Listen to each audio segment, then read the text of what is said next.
Hej alle sammen, jeg håber I har det fabulous, jeg håber I nyder solen, jeg håber I nyder sommeren.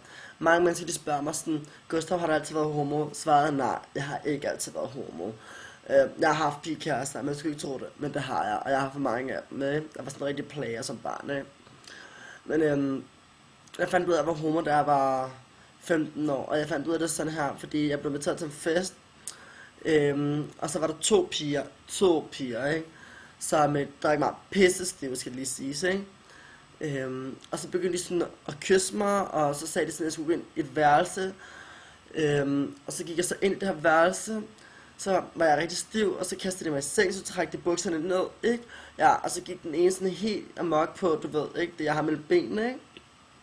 Og så lige pludselig så fik jeg sådan en vagina i hovedet, sådan sur makrel, ikke? Og så siger hun, jeg skal slikke, ikke? Og jeg vidste jo ikke, hvad jeg skal slikke, fordi der var ligesom mange huller, ikke? Så jeg begynder bare at slikke, du ved ikke, og det smager bare sådan af crap, du ved ikke. Plus der er sådan nogle små bitte hår, og jeg føler bare, at der var sådan en væskeagtig, sådan en væske, der var virkelig ulækkert, ikke? Ja, og siden den dag har jeg bare sådan vidst, jeg er homo. Jeg kan bedre lide en stor, lang pølse, ikke? Ikke fordi det diskriminerer kvinderne, fordi jeg elsker kvinder, jeg har så meget til fælles med kvinder, ikke?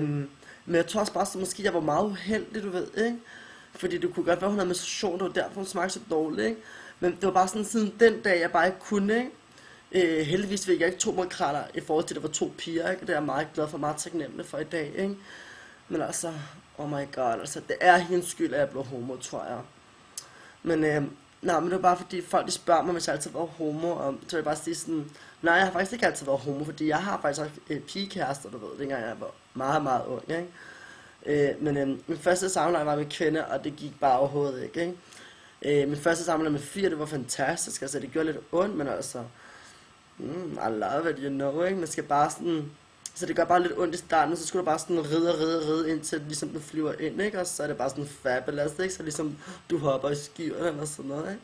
Nå, det var det hele. Stor kys herfra, jeg håber, jeg har det fabulous. Stor kys af alle mennesker derude.